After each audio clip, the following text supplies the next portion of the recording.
استاد الزمالك مش حلمي زمور. استاد. ولو اتسمى هيبقى باسم عبد اللطيف ابو رجيله اللي بناه. حلمي زمور ما بناهوش. وانا مش عايز اتكلم اكتر من كده عشان ما اسقش الراجل ميت يعني. اللي شايف المبنى ده؟ ده شايفه؟ تمام.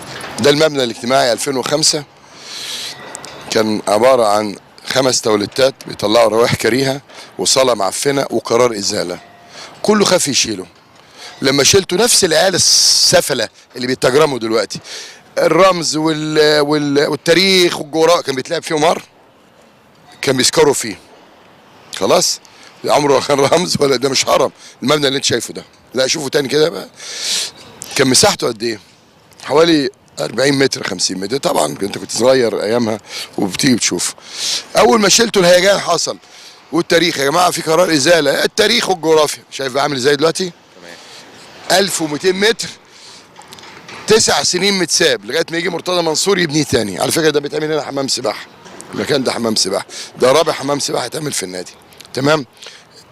لو انا كنت سمعت كلام بتوع الرمز والتاريخ واصل ده الهرم المبنى الاجتماعي يا ابني اللي كان بيلعبوا فيه قمار، يا ابني دورة ميه بنطلع قرف، يا ابني قرار ازاله من المحافظ، يقعد 9 سنين لغايه ما اجي انا اعمله.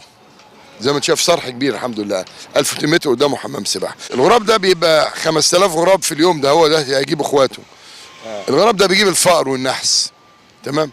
كل اتحدى اللي قال لك التاريخ والجغرافيا كل المدرجات دي قايله للسقوط وفيها قرار ازاله. اولا ممنوع تلعب عليه، ممنوع تتدرب عليه. طب انا مستفيد بايه بقى؟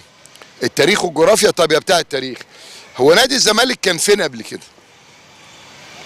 كان مكان دار القضاء العالي. طب والتاريخ والجغرافيا لما اتنقل محدش صوت ودوه فين؟ مكان نادي القاهره الجديد في قصر النيل. طب لما اتنقل بعد كده ودوه مسرح البالون.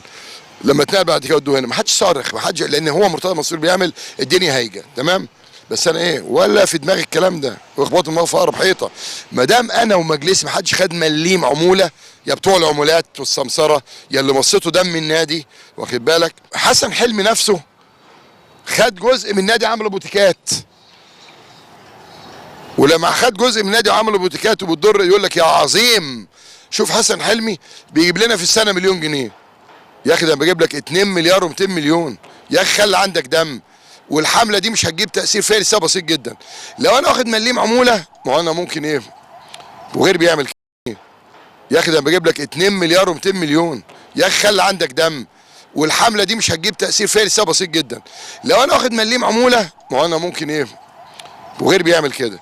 2 مليار و200 مليون 10% عموله يبقوا كام؟ 220 مليون. مظبوط؟ ما حدش عندي خد قلم رصاص. وعايز اقول لروكسان هو حضرتك مين؟ انت كنت قاعد مجلس اداره، ده ممدوح عباس جايبك بالتعيين. طب انت مشيتي ليه؟ اختلفتي مع ممدوح عباس ليه؟ عشان ابنك التخين ما لعبش في كره السله ومشوه الفريق، عملت هيجان. هو ده التاريخ. روكسان وديكسان والقرف اللي احنا عايشين فيه. ها انا مش عايز اتكلم اكتر من كده عشان لو ممكن اتكلم في ناس مش عايز اتكلم عن واحد مات يعني. فاهدي كده يا بنتي عشان لو اتكلمت هتبقى مصيبه سوداء على دماغك. الجزء بتاع اللي اتعمل الحمديه الشاذليه مش ده كان جزء من النادي؟ انا برضو اللي فرطت فيه، مش انا اللي فرطت فيه.